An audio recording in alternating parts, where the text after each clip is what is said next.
One of the things that's so exciting, I'm just happy. All right, I'm just happy. I'm gonna say it. I'm happy and hopeful. There we go.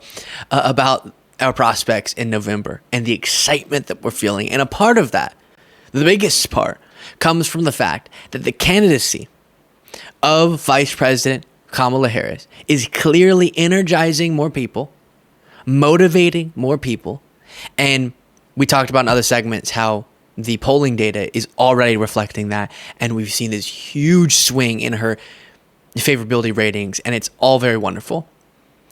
But another part that's exciting is that we have this fantastic Democratic bench, especially of Democratic governors and different figures like Pete Buttigieg, people who we know not just are great messengers for the Democratic cause, but are also fantastic at governing, right? Would be good in the position of vice president. And so because the Veep stakes is a big part of the news cycle right now, who will Harris now pick as her VP? We get to discuss who it might be, and that just reminds us of the fact that we have a lot of really good Democratic leaders, which isn't a given.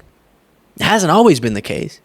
And that's an exciting thing because you want to live in a world, in a country where you elect good leaders, and we forget that there are good leaders doing good work because of the horrific disaster we have to deal with often in the Republican Party and with some failed Democrats. But with that being said, one of the people being considered for VP is Minnesota Governor Tim Walz. And he is brilliant at delivering the case for the Democratic pro-democracy, pro-common sense governance, pro-basic rights movement that we're a part of. And I want to show you a few different moments from recent campaign stops. Why is it so hard to understand? When somebody else gets some rights, it's not like a damn pie. Oh, somebody got a bigger piece of pie. I don't get it. Rights aren't that way. There's enough for everybody. There's enough for everybody to be included. Same thing with jobs. By the way, as a governor, the fact that, to be clear, most of the time he wears normal when he goes on network television stuff, suits and all that. But seeing him in this outfit is just even better. Same thing with housing. Same thing with healthcare. So you saw it. We are not going to allow them to make the case. Yes, they're a threat, but we're not going to stay in their frame. We're not going to stay where they're at. We're not going to play their game. We called them out for the weird nonsense that they believe, and we presented a different argument to the American public, one where everybody matters, one where we can achieve, one where we solve problems. And what's so great about this is we know here in Minnesota that message works. We are the majority. That's why they shrink the vote. That's why they make it harder to vote. That's why they try and bring fear. And that's why they try and get you to the point where you're pessimistic. And what difference does it make? Yes, it's so true. If they can convince people to lose their belief in, as I started the segment, our ability to elect good leaders who can do good work for us, then many times that helps them win. Because if they can get the people who really wish and would go out there if they thought this were possible to do the work, they wish they could have leaders just addressing the issues, uplifting people, addressing poverty, protecting workers, protecting women's rights, protecting our children in schools, investing in education, etc. All the things we talk about. Then a lot of the majority, which I think we have a rational majority, just a lot of those people don't end up going out and voting, but that majority would come out to vote if they really believe that were possible. And so the Republican Party convincing them, no, everything's broken, the government's never going to do anything good for you, lose your belief in its ability to govern effectively, and give up on the democratic process, then they can focus on scaring their base into believing whatever migrant drag queens are going to crawl through your window and kidnap your child. Then they can get their base to go out and vote in strong numbers over these culture war things and different fear mongering. And a lot of people don't go to defeat that population politically because of the pessimism. an understandable disengagement caused by that pessimism. And so making sure the Democratic case isn't just oppositional. It isn't just opposed, it should be opposed, but isn't just opposed to the MAGA movement, to what Trump stands for, to the threats that are posed to our institutions, our democracy, and to people's rights, and also makes an affirmative case for what could be done, then we're going to absolutely win. And a really good surrogate and really good surrogates are Democratic governors, people like Gretchen Whitmer, Tim Walz, Josh Shapiro, because they have been showing, their proof is in the pudding. They've been showing what it looks like when you elect good, common sense, reasonable, dedicated Democratic governors. The records of people like Tim Walz, Josh Shapiro, Gretchen Whitmer are absolutely stunning. And that is what we need. J.B. Pritzker, actual, reasonable, non-dramatic, non-divisive governance. And that's why all their approval ratings are so great in their state, despite the divided times. Quickly before this next Tim Walz clip, here is The Guardian reporting on this. Kamala Harris will announce VP pick in next 6 to 7 days, Democrat says. And you see who are reported as the top 3 contenders. Josh Shapiro, Mark Kelly, who's a senator from Arizona, of course, Josh Shapiro being from Pennsylvania, and then Tim Walz from Minnesota. Tim Walz would be fantastic. Mark Kelly would be fantastic. Josh Shapiro would be fantastic. And the other people who have been floated. But they'll just have to make the decision that's best for Kamala Harris in her role as president to have a good VP, and best for the political prospects come November. Before getting back to, I think, because we have another clip from that same event, we'll get back to that same event, but first, here's Tim Walz on CNN over the weekend. Of all her potential running mates, you might have the most progressive record as governor. I know you were more of a moderate when you were in the House, but you've legalized recreational marijuana, you passed universal background checks on guns, you expanded LGBTQ protections, you implemented tuition-free college for low-income Minnesotans. There's free breakfast and lunch for school kids. Do you think your record is an asset to the ticket, or would it risk fueling Trump's attacks as you being a big government liberal?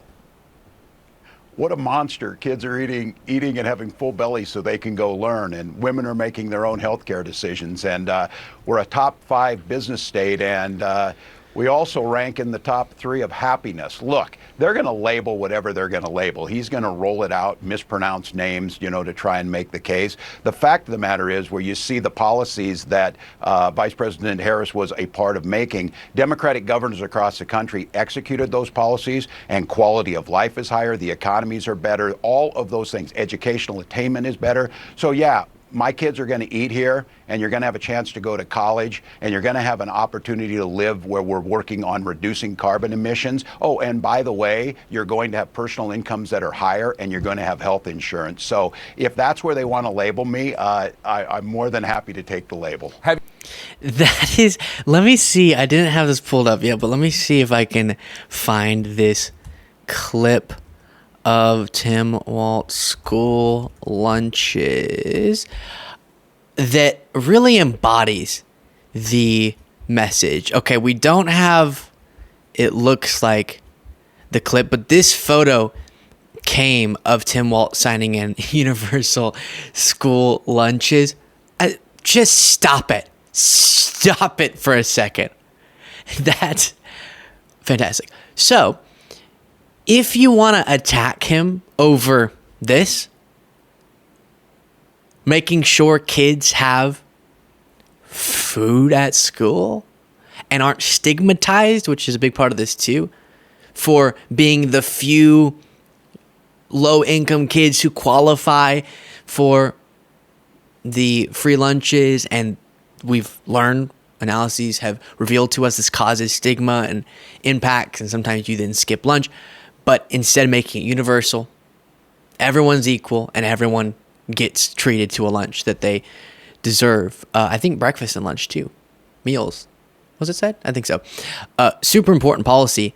And as a side note, we should be investing in doing universal meals in schools and then making sure those meals are nutritious, because that could solve a lot of problems as Well, if you are not already, yes, you, unless you are already, then not you, but anyone else, can you please make sure you're subscribed to the channel by clicking that subscribe button? Makes a huge difference. Easy, free, but I appreciate it greatly. Back to the video. With that being said, let's play more from this event. But these guys are just weird. That's who they are. So it isn't much else. Don't give them the power. Look, are they a threat to democracy? Yes. Are they going to take our rights away? Yes. Are they going to put people's lives in danger? Yes. Are they going to endanger the planet by not dealing with climate change? Yes, they're going to do all that. But don't lift these guys up like they're sometimes the heroes. Everybody in this room knows, I know it as a teacher, a bully has no self-confidence. A bully has no strength. They have nothing.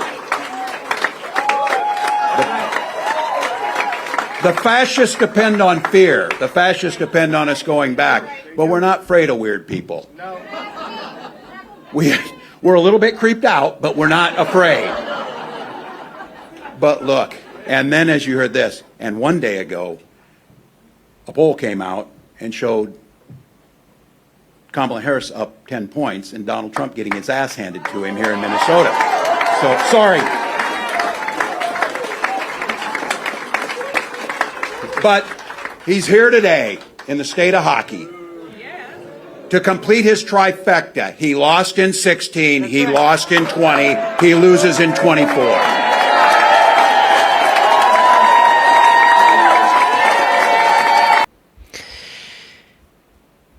It is interesting.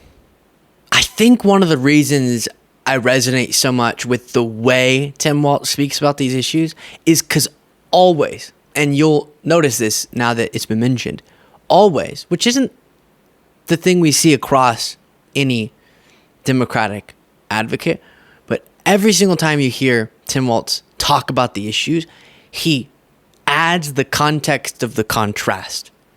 He adds how the messages compare. Trump's of rage, retribution, and fear.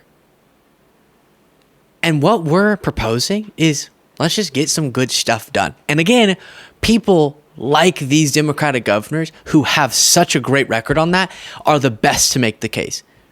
Because they're saying, I can promise to you, as someone who's been doing it on a more local level, that what you're going to see from Harris is common sense, productive, equal governance.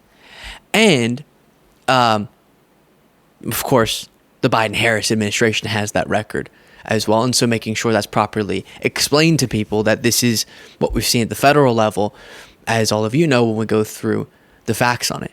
But I really do think it's important that we make that affirmative case, positive case, next to, because both are really important, the negative oppositional case given the stakes and how much is threatened by the MAGA movement. I did want to mention as well, the rights point he made is another thing I want to bring up more often, which is rights aren't like a cake or a pie where as people get rights, that means others have to have less rights, which is how it seems MAGA thinks of it. I'll go back to, because it's one of the strangest examples of this, the right-wing MAGA TV commentator who posted his engagement photo. He had fallen in love. And he posted, instead of just focusing on the fact that he was getting engaged to be married, the greatest commitment known to man, he instead captioned his announcement photo that he got engaged to his girlfriend as Pride Month has been defeated. What? It will never stun me, even though I've explained it now multiple times. Thinking that advocating for all people's rights and celebrating marriages of different kinds is somehow advocating against heterosexual marriages. You're all confused. We say love is love because love is love. Your love is love too, brother. And that is a part of it. Thinking that the only way you can feel like you're standing up higher is if you push somebody down. No. Rights aren't like a pie. We can all have them. Okay? And I love that Tim Walz made that point. I will leave it there.